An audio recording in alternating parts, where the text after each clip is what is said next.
தேசிய தலைவி திருமதி கனகாம்பாள் அவர்களை வாழ்த்துகிறேன். அவர்களுக்கு பெரிய நன்றியை உங்கள் சார்பாகவும் என்னுடைய சார்பாகவும் இங்கே வந்திருக்கிற அனைத்து குருமார் சார்பாகவும் நான் தெரிவிச்சுக்கிறேன். அம்மா பார்த்தீங்கன்னாக்கா ஒரு சின்ன ஒரு இதாக இதை ஆரம்பித்தாங்க. ஆரம்பிக்கும் போது பார்த்தீங்கன்னாக்கா ஒரு 100 பேருக்கு நான் இந்த ஆண்டு நிறைவில் அடுத்த ஆண்டு விழாவில் 100 பேருக்கு சர்டிஃபிகேட் நான் கொடுப்போம் அப்படின்னு சொல்கிற ஒரு பெரிய ஒரு என்ன சொல்கிறது கான்ஃபிடென்ட்டாக அவங்க பார்த்தீங்கன்னா ஒரு பெரிய சாதனை அதை பண்ணுவோன்னு சொல்லி தான் அதை ஆரம்பித்தாங்க. இன்றைக்கி இவ்வளோ பேரை கூட்டி இன்னைக்கு இந்த விருதையும் இந்த சாதனையாளர் விருது அடுத்து பார்த்தீங்கன்னாக்கா இந்த சர்டிஃபிகேட்லாம் கொடுக்கறதுக்காக அவங்க இருக்கும்பொழுது ரொம்ப சந்தோஷமாக இருக்குது, ரொம்ப மகிழ்ச்சியாக இருக்குது. நான் பார்த்தீங்கன்னா நம்ம ஐயா மதுமலை குருஜி ஐயா, பொன்னையா சுவாமிகள் ஐயா, பாலமுருகன் அண்ணா இவங்கெல்லாம் நிறைய விஷயங்களை சொல்கிறதுக்காக நம்மகிட்ட காத்துட்டு இருக்காங்க. மற்றும் ஜோதிட மாணவர்கள் என்னுடைய தோழிகள் எல்லாருமே பார்த்தீங்கன்னா நிறைய விஷயங்களை உங்களோட ஷேர் பண்ண போகிறாங்க. நான் ரொம்ப பெருசாக எதுவும் சொல்லிட்டேன் ஈஸியாக எளிய முறையில் இந்த ஜோதிடத்தை நீங்கள் இப்போ கற்றுருக்கீங்க. இந்த ஜோதிடத்தை கற்றுக்கிட்டது மட்டும் இல்லாமல் இதை எப்படி நம்ம பலனளிக்கக்கூடிய முறையில் கொண்டு போகணும் அப்படிங்கிறத சின்ன சின்ன டிப்ஸாக உங்களுக்கு சொல்கிறேன். இப்போ நீங்கள் ஜோதிடம் கற்றுக்கிறீங்க, கற்றுக்கும் பொழுது கண்டிப்பாக நிறைய கேள்விகள் உங்கள்கிட்ட வரணும், சந்தேகங்கள் வரணும், கேள்வி கேட்கணும். கேள்வி கரெக்டாக மட்டும்தான் நீங்கள் ஜோதிடராக ஆக முடியும். நீங்கள் மனசுக்குள்ளேயே வச்சுக்கிட்டு இருந்தீங்கன்னா கண்டிப்பாக பெரிய ஜோதிடர் ஆக முடியாது. அதே மாதிரியே இந்த ஜோதிடத்தை பணத்துக்காக முதல்ல எண்ணாதீங்க. பணம் பண்ணக்கூடிய விஷயமா அந்த ஜோதிடத்துறைக்கு வராதிங்க. ஞானத்தை தேடி வாங்க. 4 பேருக்கு நல்வழிப்படுத்தணும், நல்ல வழி காட்டணும்னு நினைச்சீங்கன்னா கண்டிப்பாக அந்த ஜோதிட ஞானம் உங்ககிட்ட வரும். பணம் மட்டுமே இதில் பிரதானமாக பண்ணீங்கன்னா கண்டிப்பாக ஜோதிட ஞானம் யாருக்குமே வராது.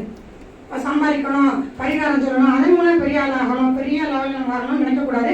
முதல்ல நீங்கள் தெரிஞ்சுங்க உங்களுடைய கர்மா என்ன, நம்ம இந்த பூமிக்கு எதுக்காக வந்தோம், நம்மளுடைய இது என்ன, நம்ம என்ன கொடுக்கணும் இந்த பூமிக்கு, இந்த நம்ம மக்கள் நம்ம பிரம்மன் நம்ம படைச்சிருக்கிறாரு, இந்த படைப்புக்கான அர்த்தம் என்ன, இந்த குழந்தைங்க நமக்கு எதுக்காக உருவாச்சு, இந்த தாய் தகப்பன் வயிற்றில் நாம் ஏன் பிறந்தோம், இந்த பிள்ளைகள் நமக்கு ஏன் பிறந்தது, இந்த கணவன் மனைவி நமக்கு ஏன் அமைஞ்சாங்க, அதற்கான காரணம் என்னங்கிறத உங்க ஜாதகத்துல நீங்க முதல்ல தேடுங்க. உங்க தேடுதல்கள் தேவைகள் அதிகமாக ஆக உங்களுக்கு ஜோதிட ஞானம் வர ஆரம்பிச்சிடும். கர்மா என்ன, இது எதற்காக இந்த கர்மா நம்ம எடுத்துக்கோம், இந்த பிறப்பு எதுக்கு எடுத்துக்கோம், நம்ம இன்னும் செய்ய வேண்டிய விஷயம் என்னென்ன இருக்கு, அதை முதல்ல நீங்க தெரிஞ்சுங்க. அதுக்கப்புறம் நீங்க பணம் பண்ணலாம், அடுத்தவங்களும் ஜாதகம் பார்க்கலாம். இது மாதிரி சில விஷயங்கள்ல நீங்க முதல்ல உங்களுக்குள்ள கொண்டு வரணும். நம்ம பணத்துக்காக இறங்கிட்டாக்கா கண்டிப்பா அந்த ஞானம் வரவே வராது. பணம் சம்பாதிக்கணும் இறங்கவே கூடாது. ஞானத்தை தேடிக்கிட்டே இருங்க. பெரிய ஜோதிடங்கள் பெரிய கடல், அந்த கடல்ல நம்ம நீதி குளிச்சவங்க யாருமே இல்லை. பையனை இவ்வளவு காலமா பார்த்துட்டு தான் இன்னும் அவங்களுக்கு தேடல் நிறைய இருந்துகிட்டே தான் இருக்கு. இன்னும் தேடிக்கிட்டே இருப்பாங்க. அவங்க இறப்பு வரையும் ஆயுள் முடியும் வரைக்கும் இந்த ஜோதிட கலை நம்மளை விட்டு நிச்சயம் போகவே போகாது. புலிவாலை பிடிச்சிருக்காது தான் இந்த ஜோதிடத்துறை நம்ம பிடிச்சிருக்குது. வேண்டாம் விட்டுருவோம், அதை அடுத்து நம்ம பார்ப்போம் அப்படின்னு நம்ம நினைச்சாலும் இந்த நாம் இருந்தாலும் நம்மளுடைய கிரகங்கள் நம்மளை இருக்கக்கூடாது. அதே மாதிரி எங்க ஆசிரியர்கள் எல்லாம் சொல்லுவாங்க, நீ தூங்கும் பொழுதும் இந்த நவ கிரகங்களையும் நீ கட்டி பிடிச்சிதான் தூங்கணும். ஆனால் நம்ம சாப்பிடும் பொழுதும் தூங்கும் பொழுதும் குளிக்கும் பொழுதும் நம்மளுடைய அதாவது நம்ம உணர்வு இல்லாமல் நம்ம தூங்குறோம் பாருங்க, அந்த டயத்தை தவிர மற்ற நேரங்களுக்கு பூரா அந்த நவ கிரகங்களையும் நம்ம கைக்குள்ள வச்சுட்டே இருக்கணும், நம்ம சிந்திச்சுட்டே இருக்கணும். சிந்திக்க சிந்திக்க சிந்திக்க கண்டிப்பாக நம்ம தேடுதலுக்கான விடைகள் அங்கே கிடைக்க ஆரம்பிச்சிடும்.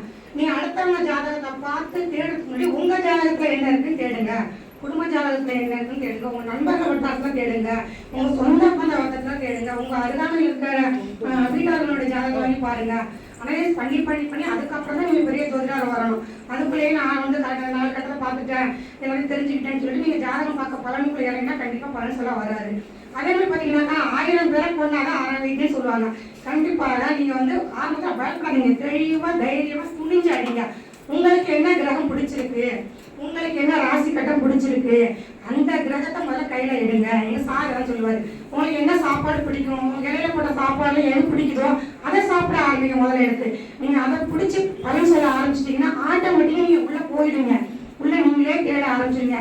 நிறைய கத்து கத்து கத்து கத்து ஒன்றும் உங்களால் பண்ண முடியாது. ஒரு இதை எடுக்கிறீங்க, அதை படிச்சிட்டீங்கன்னா அதை கான்ஃபிடென்ட்டா இருங்க. அதை வச்சு பலன் எடுக்க முதல்ல பழகுங்க. அதுல நிறைய பலன் உங்களுக்கு கண்டிப்பா வந்துட்டே இருக்கும். சின்ன ஒரு விஷயம் நான் உங்களுக்கு டிப்ஸ் சொல்றேன். இப்போ நம்ம கோள்களையும் நம்ம கட்டுப்பாடுகளும் நம்ம கைக்கு வச்சுக்கணும்னு நினைக்கிறோம். அப்போ நவகிரகங்களுக்கும் சூரியனுக்கு ஞாயிறு, திங்கள்னாக்கா சந்திரன், இப்படி நம்ம கோள்களுக்கும் உள்ள கிரகங்கள் அந்த கிழமைகளை உங்களுக்கு தெரியும். அந்த கிழமைகளை நீங்க பயன்படுத்துங்க. அந்த நவகோள்களை போய் முடிஞ்சா வெளியூர்களுக்கு அந்தந்த கிரகங்களுக்கும் ஒரு கோயில்கள் இருக்கு, ஆலயங்கள் இருக்கு, பாதங்களுக்கு ஆலயங்கள் இருக்கு, நட்சத்திர ஆலயங்கள் இருக்கு, ராசிகளுக்கு ஆலயங்கள் இருக்கு. இவ்வளவு இடத்துக்கும் உங்களால பயணம் பண்றது கஷ்டம், போக முடியாது. அப்ப என்ன பண்ணுங்க, அந்த நவக்கோள்களையும் உங்க வீட்டுல இருந்தபடியே உங்க வீட்டுக்கு இருக்க அருகில் இருக்க ஆலயங்களை போய் அங்க இருக்க நவக்கோள்களை போய் சுத்திட்டு வாங்க. ஞாயிற்றுக்கிழமைனா போய் சூரியனை சுத்துங்க. இது மாதிரி ஒரு கிரகங்களையும் போய் அந்தந்த நாட்கள் அந்த கிரகங்களை போய் சுத்திட்டு வாங்க.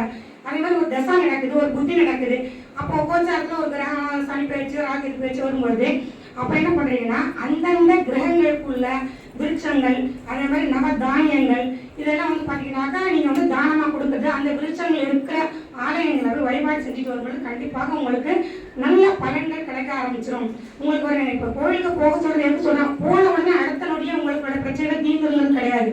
நீ உங்களுக்கு உங்களை ஆசுவாசப்படுத்திக்கிட்டு ஒரு ரிலாக்ஸ் பண்ணிக்கிட்டு ஏன் நமக்கு இது வந்துச்சு, இதுக்கு இந்த பிரச்சனை எப்படி சமாளிக்கலாம், எப்படி இதுல இருந்து வெளியில வரலாங்கிறதுக்கான ஒரு தீர்வு தெளிவாக அதை கிடைக்கும். அதுக்காக தான் ஜோதிடர்கள் உங்களா கோவிலுக்கு ஆலயங்களுக்கு போக சொல்றாங்க.